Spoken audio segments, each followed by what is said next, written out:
राज्यात जिल्हा परिषद असोत, पंचायत समिती असोत, नगर परिषद असोत किंवा महानगरपालिका असोत, यांचे बिगुल आता लवकरच वाजण्याची शक्यता आहे। कदाचित येत्या 2 ते 4 दिवसात राज्यात आचारसंहिता लागू होण्याची शक्यता आहे।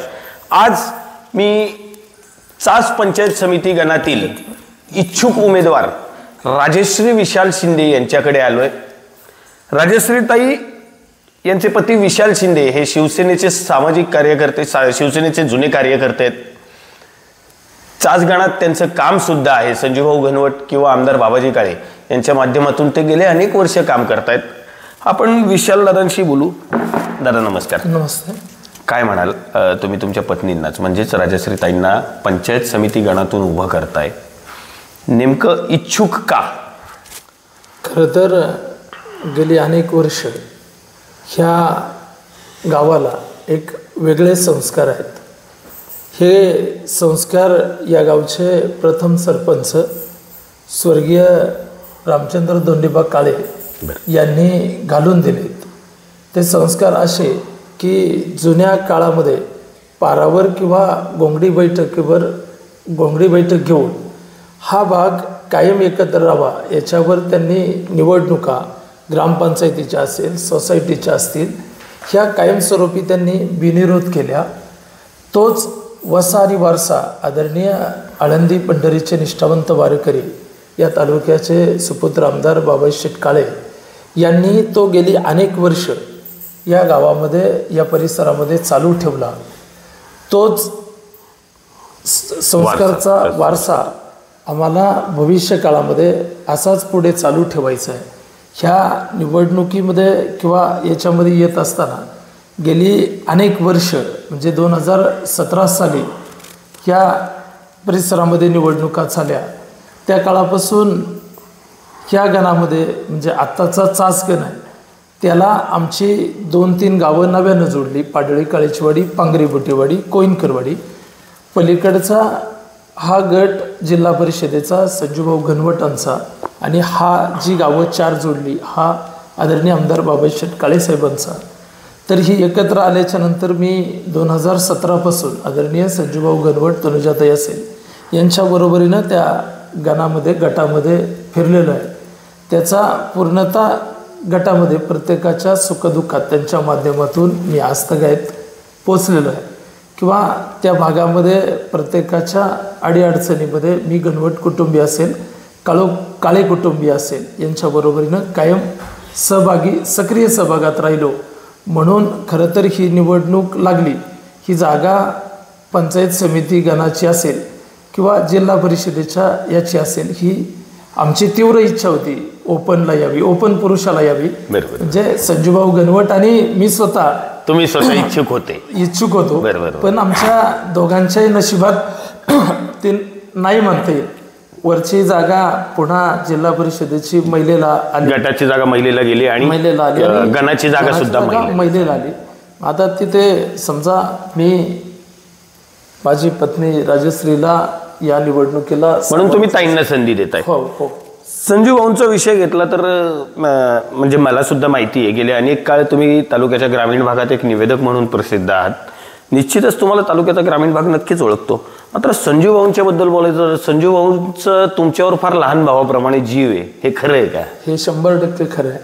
गेले अनेक वर्ष त्यांनी मग व्यवसायात असेल किंवा इतर ज्या गटात असेल, प्रत्येक त्यांच्या ज्या योजना त्यांनी आणल्या कायम त्यांनी आमच्यासारख्या कार्यकर्त्यांना त्या योजना कशा आणायच्या किंवा आपण ज्या ठक्कर बाप्पाची योजना आहे, गौण खजींची योजना आहे, अशा अनेक योजना ह्या भागामध्ये पहिल्या नव्हत्या, त्या त्यांनी कशा आणायच्या, कोणाला भेटायचं काय, हे अनेक गोष्टी त्यांच्याकडून शिकवलेल्या आहेत त्यांनी। म्हणजे त्याच योजना तुम्ही लोकांपर्यंत पोहोचवण्याचा प्रयत्न केलेला आहे। हो, असं तुमचं म्हणणं आहे। वहिनींकडे पंचक्रोशीतील सर्व नागरिकांना व हितचिंतकांना दिवाळीच्या खूप खूप शुभेच्छा।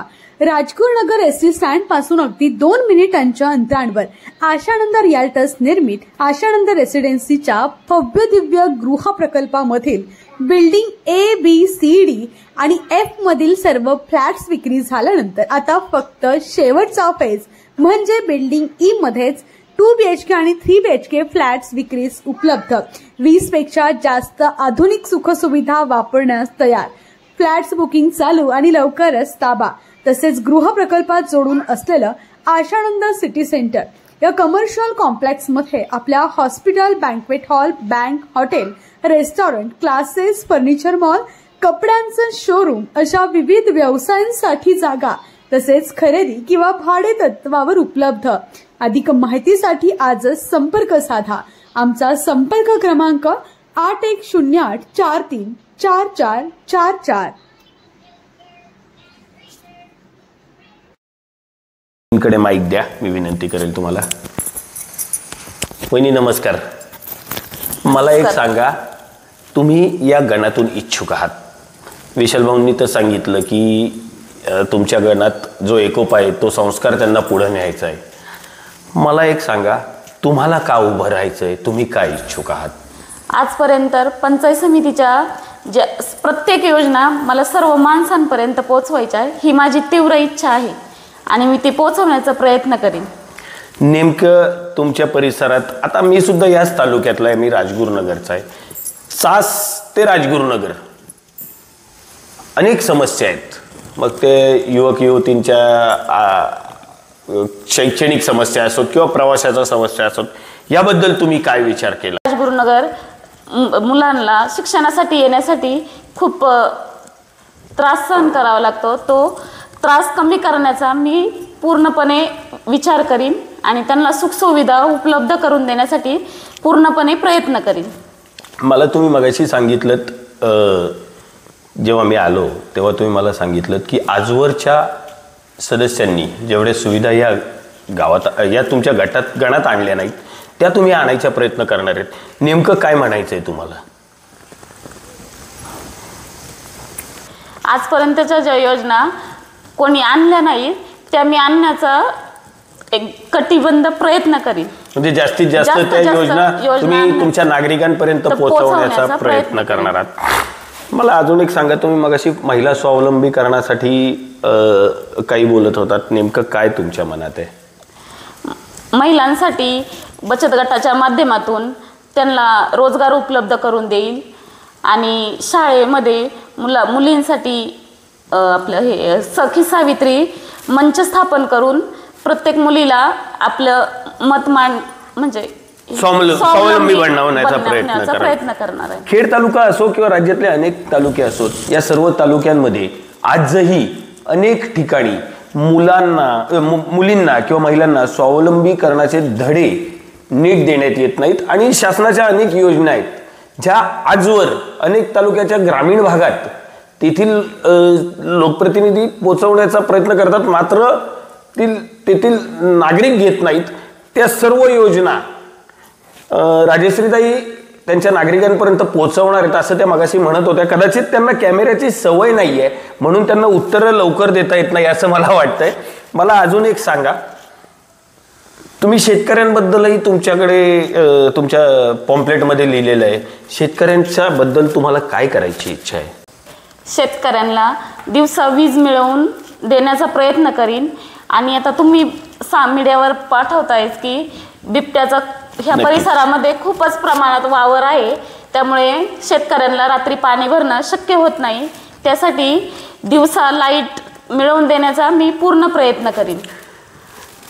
मला आठवतंय 2 महिन्याआधीच मी एक बातमी केली होती बिबट्याची. या इथे एक गॅस कंपनीचं गोडाऊन आहे या परिसरात, तर तिथेच रात्री 1:30 वाजता मी येऊन ती बातमी केली होती. नक्कीच मला आठवतंय. आणि तुमच्या या परिसरात फार मोठा प्रश्न आहे. या परिसरात माझ्या माहितीनुसार आता सुद्धा 4 ते 5 बिबटे आहेत. त्याकडे निश्चितच तुम्ही लक्ष द्यावं, ही विनंती आम्ही सुद्धा तुम्हाला काही प्रमाणात करणार होतो. एक तुम्ही लोकप्रतिनिधी व्हायची इच्छा ठेवताय. पुढचा एक प्रश्न विचारतो, महिलांसाठी काय असं तुम्ही हे करताय? कारण परिसर कुठलाही असो, विधवा महिला, एकट्या राहणाऱ्या महिला या प्रत्येक परिसरात असतात. महिलांसाठी तशा भरपूर योजना असतात, विधवा महिलांसाठी, निराधार महिलांसाठी, त्या सर्व महिलांसाठी जास्तीत जास्त योजना मिळवून देण्याचा मी प्रयत्न करीन. विशाल दादांकडे माईक द्या, मी तुम्हाला रिक्वेस्ट करतो. दादा मला एक सांगा, आमदार बाबाजी शेठ काळे असोत, संजीव भाऊ घनवट असोत, यांच्या माध्यमातून तुम्ही काम करताय. तुमच्याकडे जर इच्छुक म्हणून तुम्ही असतात तर गोष्ट वेगळी होती.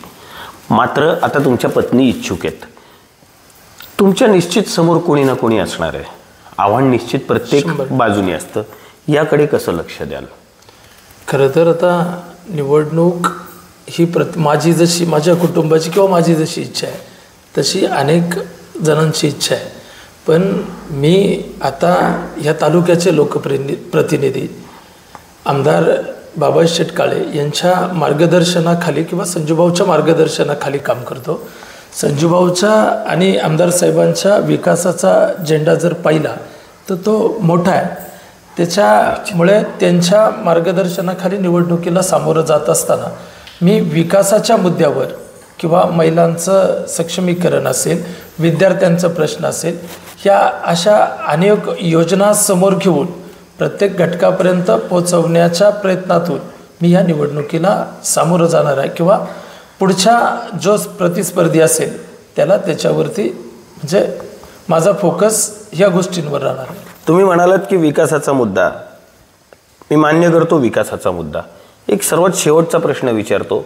तुम्ही युवा आहात म्हणजे आणि एक युवक म्हणून भलेही वहिनींच्या माध्यमातून किंवा ताईंच्या माध्यमातून तुम्हाला तुमच्या परिसरातील युवकांसाठी काय करायची इच्छा आहे? खरं तर मला युवकांच्या हातामध्ये म्हणजे आमदार साहेब असतील किंवा संजूभाऊ असेल यांनी किंवा म्हणजे अनेक काही लोकप्रतिनिधींनी जे युवकांसाठी रोजगार उपलब्ध करून देण्याचं काम, खरं तर आपला तालुका हा पूर्णतः MIDCचा किंवा मोठमोठ्या इंडस्ट्रीचा हा तालुका आहे. याच्यामध्ये रोजगार उपलब्ध करून आपल्या ग्रामीण भागातल्या तरुणांना, युवतींना रोजगार उपलब्ध करून देण्याचं काम या प्रामाणिकपणे करायचं हे ध्येय मनामध्ये आहे.